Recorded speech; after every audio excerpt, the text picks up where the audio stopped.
Good evening. I hereby call the Palm Springs Closed Session City Council meeting of January 25th, 2024 to order. City Clerk, do we have a roll call? Recording in progress.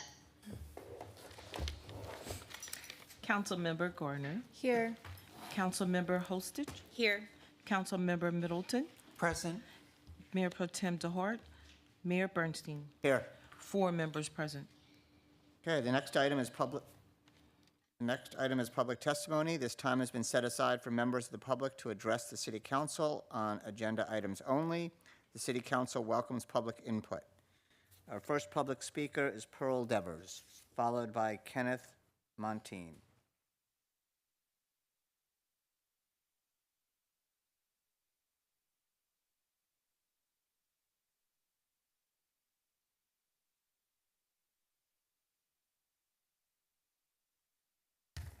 Thank you. Good afternoon. First of all, to the mayor and to the city council members, and I also want to thank the coalition partners who joined us in support today that are here in the chamber. I just want to talk about Martin Luther King Day. Recently was an amazing time. I'm sorry you all missed it. It was a coming together of the community, over 200 people, LGBTQ, Jewish, Black, Latino. We were marching and praying in solidarity. They were marching in solidarity with Section 14 survivors and descendants. We love Palm Springs, and we're very proud of this city. But we must wipe away the stain, the ugly stain of the history of Section 14. It is time, and you, the City Council, can make it right. It cannot continue to linger. The pain and the outcome from the destruction lives with us every single day. The lasting impact of the loss of our homes and our community has endured through generations, and we are still experiencing generational trauma because of what happened when the Palm Springs City Fire Department destroyed our community. And so we're just kind of wondering what happened to the promise to make it whole after the apology. Members of the City Council, you really have the opportunity to show the world how to do this, how to heal from decades of racial injustices, create a model. And we know that you can do it, and we trust that you will. We want to work with the city to help make it happen. Let's please come together, create a solution that works for everybody. That's what the city of Palm Springs deserves. There are feasible, tailored, and targeted solutions that will benefit the survivors and the city. It's been 60 years, and I just met with a group of snowbirds who've been coming here for years, and you'll be hearing from them, but they were shocked to hear about this buried secret. So again, let's fix it. We look forward to seeing some progress really, really soon. Thank you for allowing me to share. Thank you. Our next speaker is Kenneth Montane, followed by the Reverend Dan Klein. Good afternoon, Mayor, Council members. My name is Dr. Kenneth Montero. I'm a 40-year professor, researcher, and so I've only got 2 minutes, so I'm going to go straight to my notes here rather than speak as one. I'm not a Section 14 survivor, so I'm here with no personal gain, except that I've been visiting the city for over 30 years and been living in it almost a decade, and I love it, and I love the people here. And so that, to me, is motivation enough. I'm also a founding member of Brothers of the Desert, a Black gay community that serves the Black gay community and our allies. So we were standing in solidarity with the Section 14 family members last week. The physical and humanitarian trauma that the city of Palm Springs inflicted on Section 14 survivors is real. I use the present tense because its effects are present. The act was historical. The effects are present. A colleague of mine already submitted an economic report of the material harm that continues for the families. And there's also growing research that shows that the effects of such trauma exist over time, not just a year, not just decades, but across generations, when the same amount of energy that doesn't go into solving the problem as went into creating it. So I believe Palm Springs sincerely aspires to being the nurturing city that we talk about. And I think we do a good job, but I think we can be a great job. And so I want to thank you for hearing us, and I want to thank you in advance, I'm hoping, for resolving it, and as a city member who enjoys the city and really does love it. whatever I can do to be helpful to the survivors and to the city to make this happen. I want to put my support there. Thank you. Thank you. The next speaker is Reverend Dan Klein, followed by David Weiner. Good afternoon, City Council. My name is the Reverend Dan Klein, and I'm one of the priests at the Church of St. Paul in the Desert, a faith community with a long history of advocating for the rights of the marginalized, especially those in the LGBTQ+ community.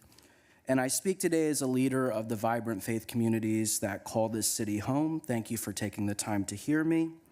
And I thank you, too, for the courageous work you've already done on this issue. I know it's not been easy.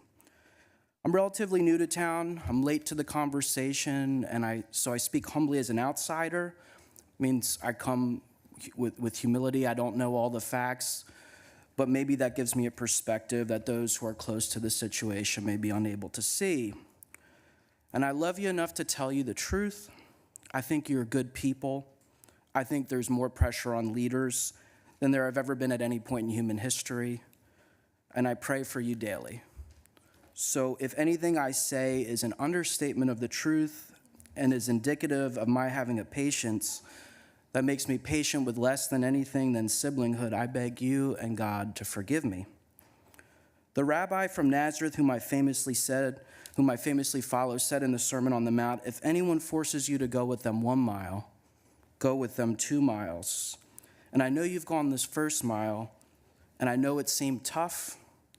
As a leader, I understand how difficult it is to be responsible for the stewardship of a diverse population with opinions that seem impossible to weave together.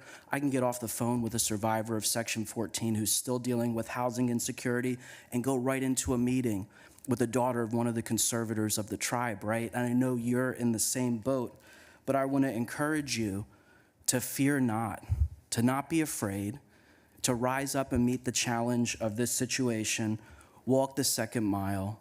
Let's heal together as a city with a tailored and targeted program. Thank you. Thank you. The next speaker is David Weiner, followed by Dieter Crawford. Hi there, City Council members, Mayor. I think you know I kind of stumbled into this.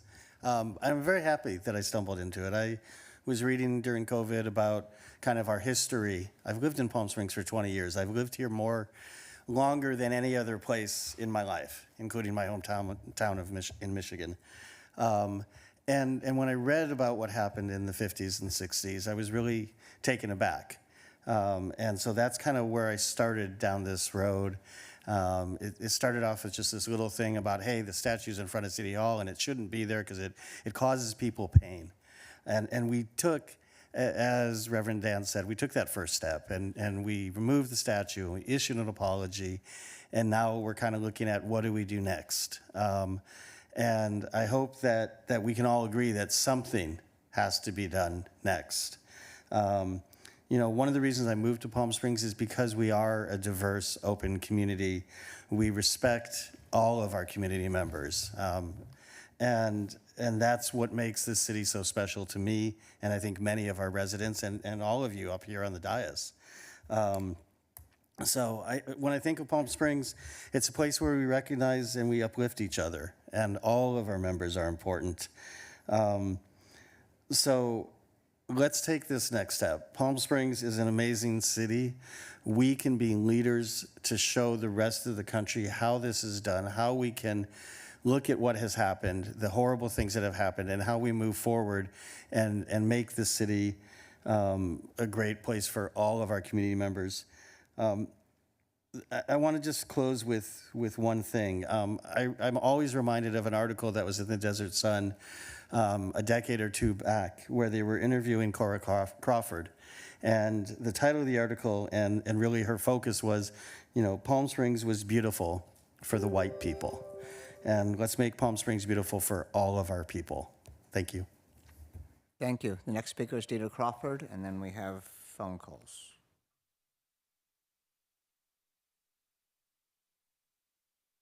Good afternoon, council and staff. My name is Dieter Crawford. I'm a resident of the Desert Highland Gateway Estates.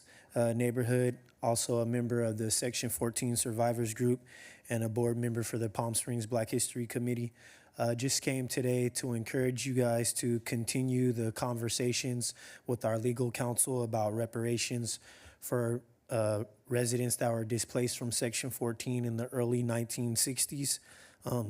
I know we issued an apology a couple years back, but an apology alone won't bring back the properties that were lost and the personal belongings that were lost and damaged. It also won't erase the trauma that we endured over those years and that we continue to endure. I would like to see us work on a reparations program that includes monetary compensation as well as housing programs for members that lost homes and property at that time, but also grants to nonprofits that serve minorities of the city, as well as scholarship programs for people that would like to continue their education. Time is of the essence. We've been kicking the can down the road for a really long time now. A lot of the survivors of Section 14 are getting up there in age. A lot of the elders that lived there at the time are no longer with us. They've since passed on. So the longer we wait, it seems like the more of them we lose. And it's just time for closure. This is something that we've been dealing with for over 60 years. So I'm just here today to ask you guys to continue to discuss these programs in good faith with our legal counsel and to make good on the promise that you made a few years ago with the apology. Once again, my name is Dieter Crawford. Thanks for your time. Thank you. The next on Zoom is Delia Ruiz Taylor.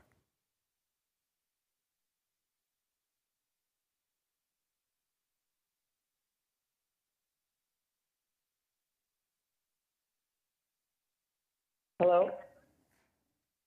Hello, my name is Delia Reese Taylor.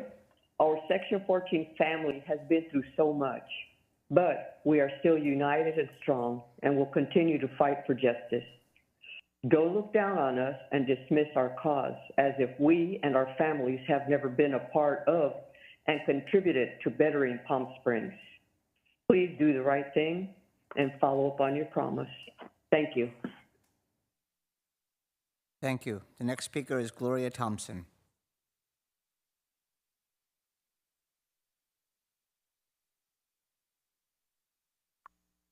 Hello, good evening. Can you hear me? Yes, we can hear you. Okay. Good evening. You all sitting up on that bench have been here, have not been here as long as all of us, the rest of us, but you have inherited your predecessors' habits and culture, and we are asking you to change that. Example, for instance, the racist trees you've been hearing about that affected our neighborhoods. You've changed that. You know, you admit it after denying for so long, and you changed that. Okay? You already have admitted the wrong. Now repair it by doing the right thing and get back to the table and have the courage, honesty, and open mind to create something good with our help for all of us. We are already giving you a blueprint to work from. Now show the world you are capable of making great decisions that will benefit all involved. Because an apology without action is just another lie. This is your opportunity to step up and give others a roadmap to follow. Be real leaders and stop being tight-lipped, arm folded over your chest and refusing to speak to us. It's insulting and does not make you look as good leaders, because we are not going anywhere until this is resolved. So let's get back to the table and respect one another. Okay? Thank you. Thank you. The next speaker is Lawrence Williams.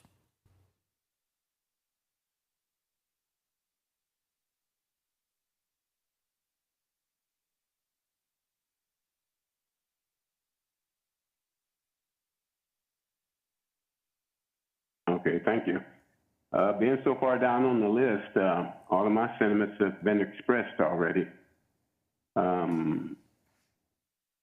This has been a painful thing for me. For 60-some years, I kind of pressed it in the back of my mind. Now it's back up to the forefront. So my only thoughts are, let's get back to the table and resolve it. Get it behind us. And I thank you for the opportunity to tell you that. Thank you. Thank you. Is there any other public comment? Okay, at this time, we'll adjourn to closed session.